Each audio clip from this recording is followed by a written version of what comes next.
Alright guys, Wiesinger here, and we just finished wrapping our music video for Analogical, and this is my friend Kevin. Hello. He is the owner of... Tell him about the store, Kevin. Well, I own the last video store in Edmonton, the Lobby DVD shop here on White Avenue. I've had the shop for 19 years and keeping the dream alive.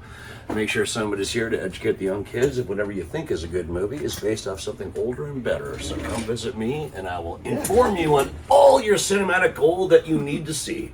And the reason we picked this song for this video is that it's all about like how everything's been like modified and remade and when it doesn't need to be, right? So it's kind of like wise culture, just like they're trying to remake like Clockwork Orange, and like I heard like Crow was terrible and stuff like that. Crow's so already on video on demand less than 2 weeks, and nobody wanted that movie. It's a joke.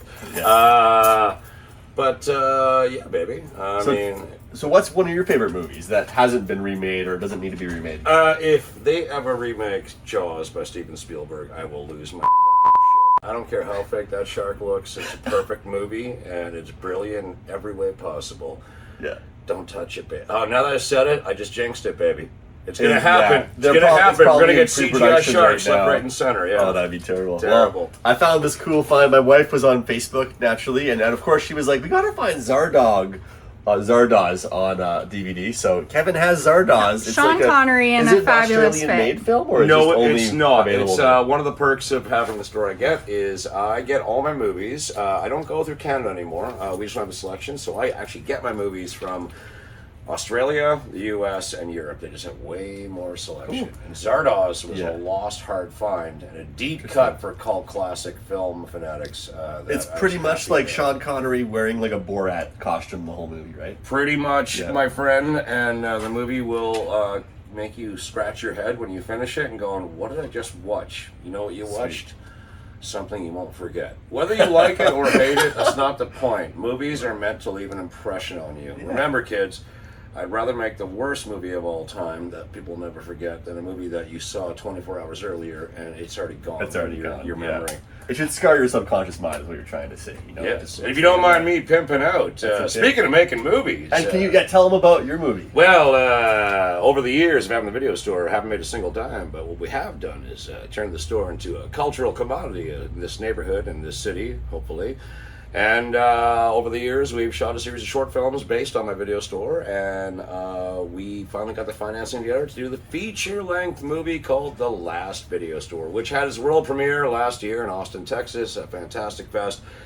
And we just got distribution in the US and the UK through a beautiful company called Arrow Video, which those DVDs, or Blu-rays actually, will be landing in my shop this If you need to refinance your house, that's what you do, is you buy Arrow DVDs, because there's the special editions. There will be an Uber edition. We're actually cutting a commentary track next week here in the video store. Nice. So, and there's a local composer, local director. Director's Mitchie from Edmonton. They live in Vancouver now. Composer nailed the 80s synth. Was it Brandon Boucher? It sure was Brandon. Yeah. He hammered out 71 tracks in 3 months, and that's crazy. Yeah, nailed it. I hope he gets a vinyl release. The music is what carries the movie.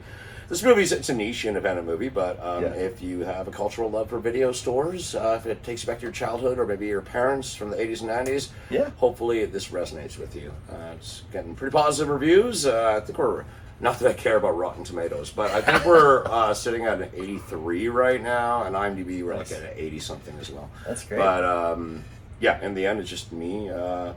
We didn't film it in the real video store. We had to rebuild this store to the proper dimensions. We shot it out in Ontario. But did you actually have to find like real movies, or did you have to make like we had to make 3,800 fake titles for the store. Fake, like they had to be fake movies. All fake movies. Oh my gosh! They're all VHS. We did get real help. We had our good buddies at Full Moon Pictures. Charlie That's Band, terrifying undertaking. That's crazy. Oh man, the production design. Do you still have the cases somewhere?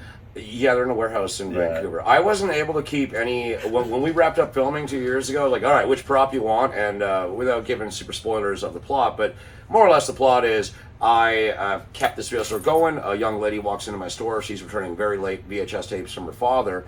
And then including a legendary curse tape called the Videonomicon. And you put this curse tape in, what it does is it ignites the actual B movies that she returned, and all the movie characters from those movies jump into my store, and we're trapped, and I have to use my movie knowledge to help us both survive the night. And one of the great fake movies in our movie is our Canadian knockoff of Friday the 13th, which is called Beaver Lake Massacre. Nice. And that character jumps into the store, and the reason I bring it up is my character had empathy with the killer in this movie because he could relate to him, and going back to a child. So there's a picture in the store in the movie of me as a 6-year-old drawing a picture of me and the psychopathic killer being best friends because I understood him, and that was the one prop I kept from the actual movie. Wow. The character's name is Castor Creeley, and that's supposed to be.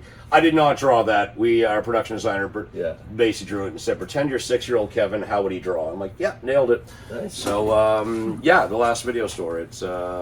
It'll be doing a small theatrical run across Canada later this fall, actually. Come back to Edmonton at the Metro Cinema. That's awesome. This October. Well, we'll definitely be there, Kevin. Yeah. And you can probably get your tickets at the end of September kind of thing. I would imagine so. We sold out last year when we screened it. I just found out they're showing it again, so it may be a fun Halloween treat. And the physical copies will be out just in time for Christmas. So Nice. talk about a great stocking stuffer. And you know where to go to get them. Absolutely. Woo. Beautiful. All right. Well, thanks for having us, man. Hey, baby I'd love love. to show you the video. Thanks for And please stop by and support local businesses that are keeping the arts and culture alive, because without physical media, what do we even have, right? Hopelessness. We are reliant on. We're reliant We on are reliant. reliant on the streaming, the S word. So Yeah, Get off your- I truly believe there's a turnaround coming, my friends, Yeah. because about 10 years ago I was like, oh, I'm toast, man. But now we're reached a point where there are like 20, 30 different streaming sites, and if you want to pay for everything from You Netflix have to to, like, Paramount Plus to Peacock more than a to car Shudder, payment. you're like, wait a minute. Why don't they just bundle all these streaming sites up into a package and call it, what's that word? Cable. Because we're back there again, man. Yeah. We are regressing, Yeah, so yeah. I'm not saying that physical media for movies is going to have a comeback like vinyl has had a comeback. But on the other hand, what's more impressive? You bring your buddy over if you're a big movie nerd and like, check out my awesome collection on my hard drive. Nobody cares. Nobody What they cares. care about is Yeah. check out my awesome movie collection on my shelf, because it's all about it's just like music or books. Yeah. That Yeah, It's art. it represents who you are. Yeah. So let's keep it going. Cool. Awesome, man. Also, I wouldn't know what else to do in my life, and my cat needs to be fed. So hook a brother up, would you? Please hit the brother up. So I'm going to vet some movies today. I'm going to try to find a copy. Do you have a copy of They Live? Kicking Your around? timing is off by 3 days. Oh, as, shit. as you know, Of I get course, about of course. 120 new movies in every week. Yeah. It did come in. I saw your message, and my friend was covering for me, and Yeah. I'm like, "Where the hell's They Live?" It just came in 2 days ago. Yeah, it already got bought, All right. but it'll be back next Be week. back next week. Great. Patience is a virtue, good Yes. sir. And I can't imagine the time it takes to keep restocking good movies, too. So it's a thankless job, but we appreciate you, man. Oh, baby love. Thank I you. appreciate Thank you. I you. appreciate you thinking about my store Yeah. and kick ass with this fine music Cool. video. All right. A kid. Peace.